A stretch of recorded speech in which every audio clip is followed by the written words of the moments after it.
Hello, everyone, and welcome to another episode of Health Unfiltered. This week, we're going to be talking about meal prep and meal planning. I'm going to share some tips and tricks with you because I just recently started meal prep and meal planning again, and it has really helped me reach my goals and keep them there. We don't always realize how much or how little we're eating, but if we prep and have these things ready to go, we can definitely reach whatever our goals are. So whether it's putting on muscle, losing weight, maintaining performance, meal prep and meal planning can be a great tool to use in the house, and also to get your family, friends, kids, whoever you live with involved. So I'm going to share a little PowerPoint with you guys and also share some of my favorite meal prep and meal planning hacks. So let's get this up here. And like I said, today I'm going to talk to you guys about meal prep, meal planning, and I know that it can be tiring and tedious, but it's such a great tool to help you stay on track and reach whatever your goals are. So I hope with these tips that meal planning and meal prep won't feel like such a task, and it'll be something that you and your family can look forward to doing together. So let's move to the first slide. All right. So if you live alone, you can, of course, disregard this. But if you live with family, friends, a partner, children, try including them in meal prep. Not only will it save time, having some extra hands in the kitchen, but it also ensures that the meals will make everyone happy and they'll still help you reach your goals. Involving your kids in prep, they're way more likely to eat something that they know they took part in, if that makes sense. And make things fun. Try using different cooking tools to create different shapes and textures, like a crinkle cut fry cutter or julienne to make shoestring onions, things like that. And these tips are not just for kids. I love a good bento box lunch, things like that. And cooking my eggs in like a heart-shaped cookie cutter makes for great Instagram pics. So these are all things that can really help in the family. Next, we want to make sure that we're putting together balanced recipes. So number one, choose a protein. Protein's going to be anything like chicken, fish, steak, eggs. If you're plant-based, that could look something like edamame, tofu, tempeh. And this is going to keep you full, but also help support maintenance and growth of lean muscle mass. Then we want to choose a fiber. So these are going to be your green veggies, well, most of your vegetables, like spinach, broccoli. Then you have things like cauliflower, really anything, any kind of vegetable. The only thing that I wouldn't count as just a fiber would be carrots and corn. So corn really doesn't provide much nutritional value to us. Great, veggie if you love to eat it. I like to add corn to things from time to time. And then carrots are going to provide more starchy carbs for us, but they are fiber filled. So you can kind of kill two birds with one stone there. Then, so your fiber is going to help you support gut health. It's going to help slow down digestion. So you're going to feel fuller longer. So you don't feel like you're always having to eat every hour. And it's also going to help keep you regular, which we all love. Then I want you to pick some carbs. And while you're meal prepping these, you can meal prep in bulk. So maybe potatoes, maybe rice, maybe quinoa, maybe some black beans, whatever your preference is. Maybe that looks like oats or bagels in the morning, or a wrap, like a tortilla wrap. Pick whatever carb you like. And then lastly, healthy fats. So adding a little bit of olive oil to our food, grass-fed butter, ghee, coconut oil, or adding actual avocado in the form of like guac or actual coconut, like maybe a smoothie bowl with some coconut over the top. So just some tips. But before you get started, take like 10 to 20 minutes to create a weekly menu, and this will really cut down on the time that you spend in the grocery store and in the kitchen, and it'll also decrease the amount of leftovers and waste that you might have. So check your fridge, check your pantry, make a list of what you already have and what you need. So if you have potatoes, you can use them up by making a different variety, maybe roasted, maybe throw some in the air fryer and make French fries, and you can have a bunch of different potato sides. We don't want these things to go to waste. Then I always like to make meal planning fun. And like I mentioned, it should be fun and it should not be this mundane task. So try out fun things like Meatless Monday or Taco Tuesday. It'll help keep things fun for you and your family, but it will also make things easier when it comes to actually planning things out. Before, when I would just try to go to the grocery store and buy things up and then come home and prep a bunch of meals, it was a disaster, to be honest. So plan things out, pick some days. If you know every Tuesday was Taco Tuesday, then you'll have things for that day. Start small. Don't go 0 to 100. Personally, I don't like eating chicken that I cooked on like a Sunday that following Friday. So I'll often meal prep like 2 or 3 days at a time. I'll prep some veggies, carb source, protein source, and then midweek I'll come back and do it again. So start small. You really don't have to prep everything and then, you end up wasting some of your meals at the end of the week or things like that. Bulk cooking and freezing is also a great option too. Soups, chilies, even like some marinated chicken in a freezer bag for quick and easy meals when you need. This definitely helps cut down time, and you can also have your kids help depending on how old they are. I also like to try out different cooking methods. So air fryer, crock pot, instant pot, and recently my favorite has been the sous vide. So you're basically cooking in a boiling water in like a bag, and it makes the perfect chicken and the perfect steak, and it actually keeps for a significantly long time. Then my next tip, I know I already touched on this a little bit, but pick a day that you want to meal prep. For me, that's usually Sunday and Wednesday. It doesn't have to take all day either. Carve out 2 to 3 hours and knock it out. That's pretty much what my Sunday consists of. And then Wednesday nights, I try to go grocery shopping and get the little things that, I ran out of. But take some time, make out that list, write what your proteins are, write what your carbs are, write what your veggies, fibers, everything like that is. Take 30 minutes to make veggies, take 30 minutes to make carbs. It really doesn't have to be that complicated. Share this next slide here. Always make a habit of keeping staples in the house, and this is going to look different for everyone. But I also recommend keeping some pasta, frozen veggies, canned beans, tuna packets, rice, things that you can shoot for when you're in a pinch. Those are always great little things to have on hand, like even beef jerky for snacks. But if you always have these things, and I like to shop at Costco, so I shop in bulk, I always have some form of frozen veggie. I always have some form of like frozen chicken or something like that, tuna packets, rice, boil in the bag. So in the event that, I don't meal prep or I don't meal plan, or maybe I'm feeling sick, or I don't know, life happens, you can still make a balanced meal with the staples that you have. The next tip is probably one of my favorites, and it's automate breakfast, but really automate any of your meals. So make ahead and bulk recipes are some of my absolute favorite, especially when it comes to breakfast. A lot of meal prep and meal planning programs don't include breakfast because a lot of the times it's hard to kind of like keep those eggs fresh or serve, pancakes that have been cooked a week prior or something like that. So sometimes we don't always have that extra 30 minutes in the morning to make ourselves a delicious breakfast. And I have like 3 to 5 recipes that I kind of just swap out through the weeks. One of them being make ahead breakfast burritos. So I'll make those on Sunday. Sometimes I have like extra steak, maybe extra chicken.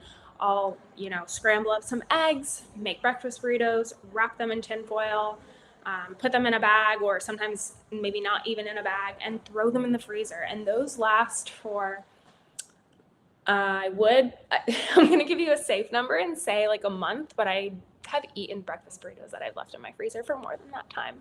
So to your discretion, but honestly, I love making stuff ahead and throwing it in the freezer. Hard-boiled eggs, you can make, to last you the week. I just shared something. If you follow me on Instagram, I bought a Dash egg maker, and it makes eggs hard-boiled, soft, omelets, Whatever style you like, you just literally put the measured water in it, you press the little button, and you perfect eggs. So that really helps automate breakfast. If you like overnight oats, that's something that you can do. You can also make like a freezer smoothie, and that's been kind of my new thing. So just take a Ziploc bag, put all your ingredients, including the protein, in there, pop it in the freezer, label it, whatever you want. And then in the morning, take it out, you add your liquid in the blender, boom, you have a freezer, walk out the door. So many things that you can do. And going back to the sous vide, those meals can be cooked and then popped back in the freezer in their Ziploc bag, and then you can just take them out and reheat them whenever you need. Make sure you have enough containers. The last thing I want is for you guys to cook all these delicious foods and recipes, and then you don't have any containers to put them in. If your budget allows, please invest in a nice Pyrex glass Tupperware set. Costco right now has the nicest set going. It's probably like 10 to 15 containers in all different sizes. I always prefer heating up meals in glass over plastic because even if it's BPA free, we still get a little bit of those things, leaching into our food. But if that's something that is not realistic for you, Amazon has a bunch of great sets that are BPA free. I don't love the microwave either, so I love being able to just throw the glass Pyrex containers in the oven or the toaster oven that we have here at work. So it really makes for easy prep, easy reheat, easy everything. Consistency is going to be key. You're more likely to make better choices when those choices are readily available for you. It's just a fact. And a little extra tip, and I forgot who taught me this, but it really does work. Take those not so nutrient dense choices off eye level. So I'm not telling you to throw them away. We all have cookies and fun stuff in our pantry, especially if we have little kids in the house. But remove those from eye level. And yes, they may be eye level from your kid, or for your kid when they open the pantry, if you decide to move them away from your eye level. So move them up to where they're not at anybody's eye level, because you're more likely to open the fridge or open the pantry and grab whatever the first thing you see. And if that is cookies or chips or something like that, then why not, So I love to just kind of like portion out some little things. It makes it easier for me to grab and go, like nuts or trail mix or fruit, where you can just open up the pantry or open up the fridge and grab it and go. And I kind of got into like a little organizing phase, bought those little like drawers that go in the fridge. So it's really aesthetically pleasing to portion out all your little snacks and line them up. Maybe it's like pre-portioned little yogurts or cottage cheeses or things like that, even actual cheese cubed up and already portioned out. You can just grab and go and eat it. And the same thing goes for meals and meal prep. Like when you get home from the gym, and I'm speaking from experience, the last thing I want to do is come home, dude, and cook it. I love, maybe not in the moment, cooking all the food, but I love coming home and having, multiple options of protein, multiple carb options, multiple veg options. And I can go into my fridge and say like, okay, here's a Tupperware of steak, here's a Tupperware of chicken. Which one do I feel like? It's so much easier just having that variety. And I like to cook things fairly plain, just, no, I can't think. Himalayan salt, maybe a little bit of olive oil, some garlic powder and pepper. And then depending on how I prepare that food, I can add like hot sauce later or different sauces and things like that to kind of make it taste different. So at least you have your base and then you can kind of run with it from there. Now for a couple of the last things I have for you. I'll leave it on here for a second so that you can screenshot it if you'd like. But this is an example shopping list, and feel free, like I said, to reference this when you're making your list. So it kind of broke things down, and I'll show you the next list, which is how I kind of like to make my list when I'm going shopping. But this broke it down into like fruits, non-starchy carbs, starchy vegetables, proteins, beans, grains. So when you're going to the grocery store, you can kind of check off to make sure you have everything you need for each meal. Or again, you can write out your menu and then take that with you and make sure you have every single item for that. But this is what I like to do. And I like to preface this by saying that convenience is not always unhealthy. And when I said I like to make my grocery list, and I don't do it with pictures, but this is how I separate my list. I like to make a PHFF shopping list. And if you're not one of my clients, or if this is one of your first times joining us here, or you just found me randomly, you're probably like, what the hell is this girl talking about? PHFF stands for protein, healthy fat, and fiber.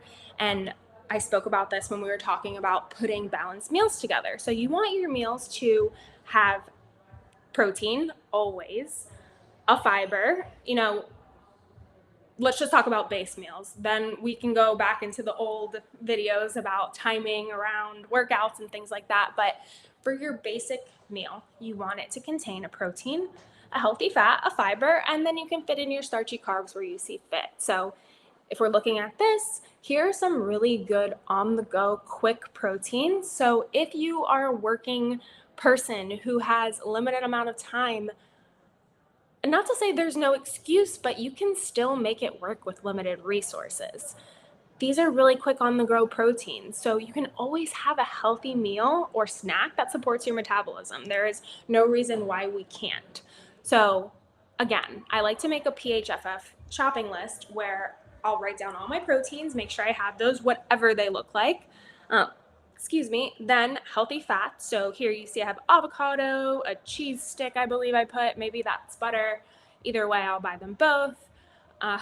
Some cheese, some olives, the egg yolk is what I'm trying to highlight there. And then some peanut butter, almond butter, nut butter, whatever you prefer. Fiber, Wassa crackers, absolutely love them. Not for the gluten-free, but there are gluten-free options. Canned vegetables, frozen vegetables, pre-cut fruit, pre-cut vegetables, and this is just convenience. You do not have to buy them pre-cut. By all means, buy them at the farmer's market and cut them yourself. But these are just quick, easy options you can grab on the go. And then carbs, again, going back to tortillas, frozen fries, Dave's Killer Bread, I absolutely love, minute bag rice. And so I'll make sure the shopping list kind of contains each component of my meal. And again, wanting to emphasize that convenience does not equal unhealthy. There are plenty of convenience options that can help make prep so much easier and so simple. And to be honest, my favorite is the frozen vegetables. There are times where I'll go and I'll get fresh veg, but oftentimes my vegetables will go bad before I'm able to use them if I buy them in bulk. So I prefer to buy them frozen because I can use them however I please without worrying if I'm going to waste or if they're going to go bad. And fun fact, frozen vegetables are frozen at the peak of freshness. So you're not getting any less nutrients from the frozen veg than you are, your fresh vegetables. And you can always choose to buy organic if you want. So I really hope that these tips helped with your meal prep and meal planning. And if you want more specific tips, or if you want one-on-one help, please feel free to reach out to me at ms@infinitysi.com, or you can find me on Instagram at NutriParadise, or you can find us at _ISP_ on Instagram. And I am more than happy to help you put together a meal plan, a grocery list. We also offer my services of me taking you to the grocery store to help you put together the perfect menu meal plan for your family. I can actually teach basic cooking classes to you and your family. So if this is something you're interested in, please, by all means, leave your name, your email, something in the comments, or reach out to me again via email, ms@infinitysi.com. It was a pleasure speaking with you guys this week, and I really look forward to sharing some more tips and tricks next week. All right, have a great Monday.